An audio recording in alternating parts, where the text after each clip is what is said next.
You just bought a brand new driver. Same model Rory uses. Same shaft flanks. You got it custom fit, paid top dollar, even watched a few YouTube tutorials on how to swing like the pros. But when you take it to the range, something's just off. It sounds different, and it doesn't launch the way you expected. The ball flight feels flat, and that extra distance you were promised? Nowhere to be found. Here's the truth that most golfers never hear. The club in your hands and the one Rory smashes 330 yards down the fairway might share a name, but they're not the same. Every single week on the PGA Tour, the USGA runs tests on pros' drivers, and every season, a few of them fail, including some of the biggest names in sport.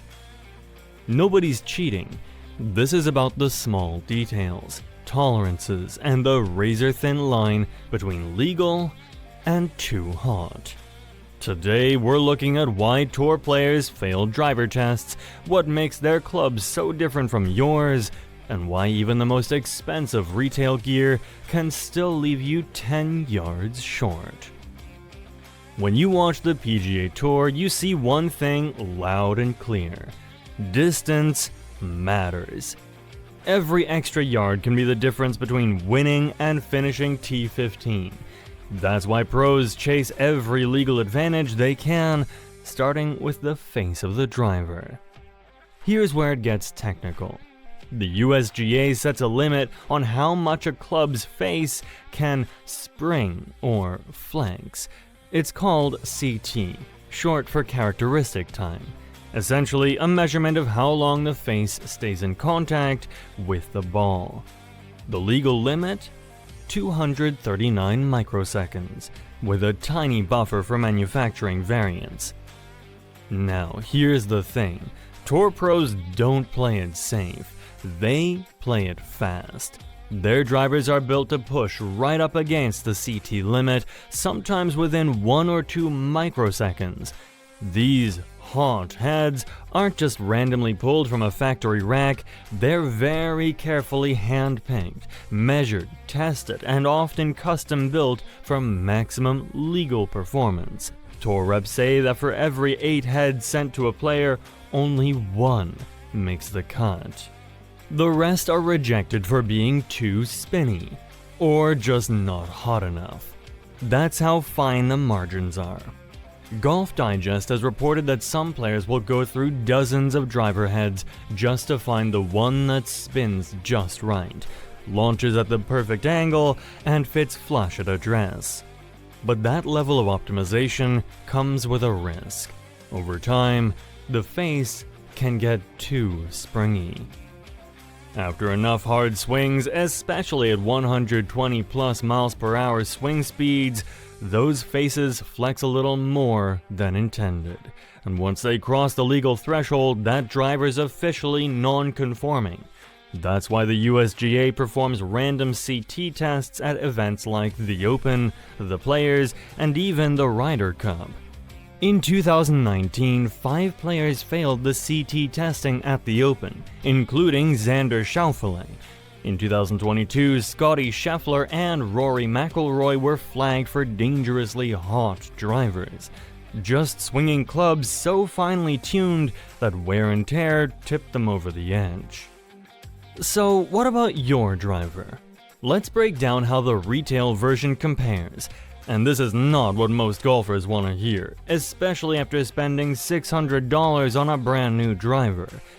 That sleek, shiny club you just bought, it's not even in the same league as what tour pros are using. And it's definitely not because you picked the wrong model.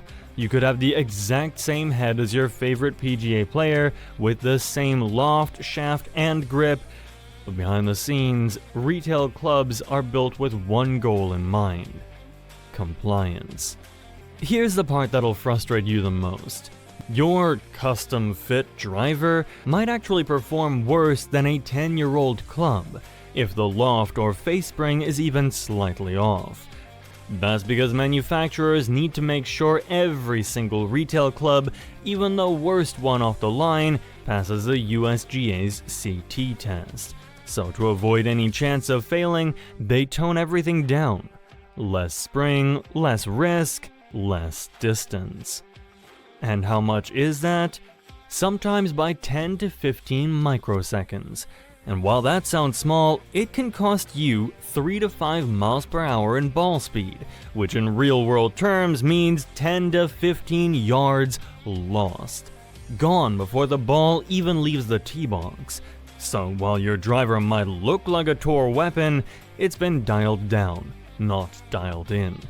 The irony here is that you're trying to hit like the pros with a club that was never built to push those same limits. It's not your swing nor your tempo. It might just be the club itself holding you back. Now let's talk about one of the golf industry's best kept secrets: loft tolerances. When you buy a driver labeled 10.5 degrees, you probably assume that's what you're getting. It looks official, stamped right there on the sole in bold chrome letters. But that number, it's often more a rough estimate. Most retail driver heads are manufactured with a tolerance range of plus minus 1.5 degrees. That means your supposed 10.5 degree could actually be as low as 9 degrees, or as high as 12 degrees. And unless you have access to a loft and lie machine, there's really no way to know. It matters because loft directly affects launch angle, spin rate, and carry distance. Even a 1 degree difference can change how your ball behaves in the air. Add a couple degrees to that, and suddenly the club you were custom fit for is producing totally different numbers. Imagine you go in for a fitting, and after 30 swings and a bucket of TrackMan data, you're told 10.5 degrees is ideal for your launch and spin profile. But the actual club you get, it has 11.8 degrees of loft. That's no longer the setup you were optimized for. It's a different club entirely. Golf.com tested off-the-rack drivers and found some varied by more than 2 degrees from the label. Again, not a scam, just the nature of mass production. But for you, it means your perfect fit might not be so perfect after all. Let's clear something up about those failed driver tests on tour, because the headlines always make it sound more dramatic than it really is. When a player like Rory McIlroy or Xander Schauffele gets flagged by the USGA, it's not breaking the rules, it's not a scandal, and it's almost never intentional. What's really going on is the natural wear and tear that happens when you play right at the edge of what's legally allowed. These guys swing hard, they push their gear to the absolute limit, and their drivers, they're tuned to be as hot as possible, sometimes sitting just 1 microsecond below the legal threshold.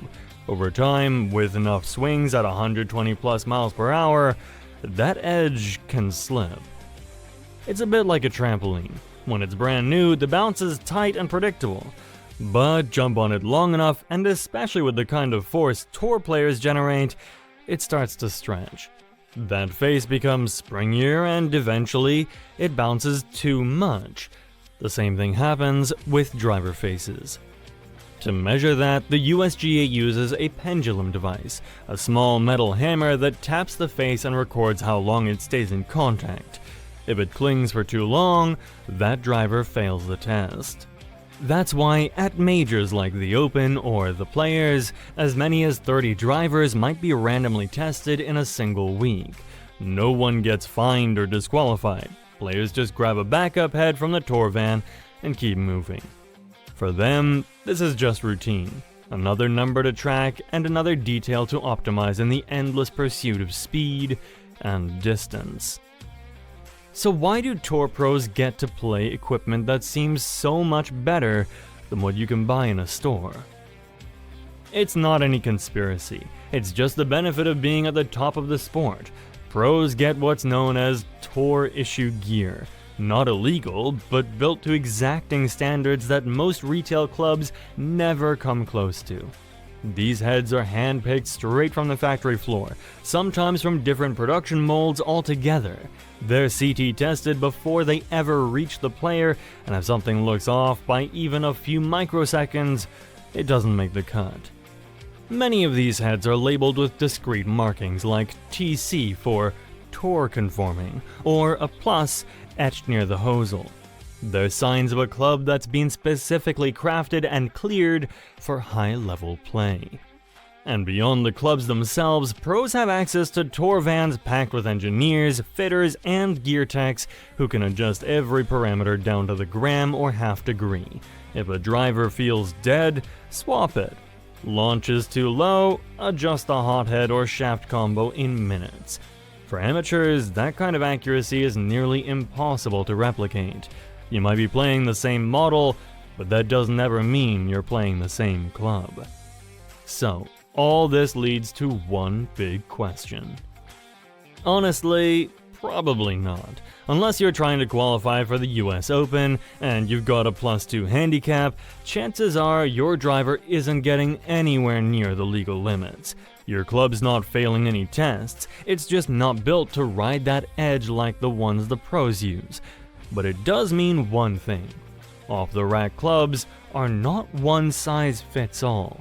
If you've been struggling with inconsistent flight, odd spin numbers, or a driver that feels dead, it might not be you.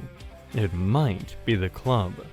Custom fitting helps, sure, but even then, it's only as good as the gear you end up receiving. So if you really want to know what you're working with, take the extra step. Get your driver checked. See what the real loft is.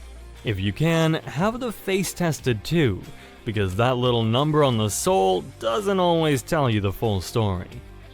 Next time someone says, "I use the same driver as Rory," you'll know it's not the same. And now, you know exactly why. What do you think? Should amateurs get access to the same precision gear as pros, or is that part of what makes the tour special? Drop your thoughts in the comments, and if you want more deep dives into the world of golf tech and tour gear, give this video a like and subscribe. We've got a lot more coming. Thanks for watching, and I'll catch you next time.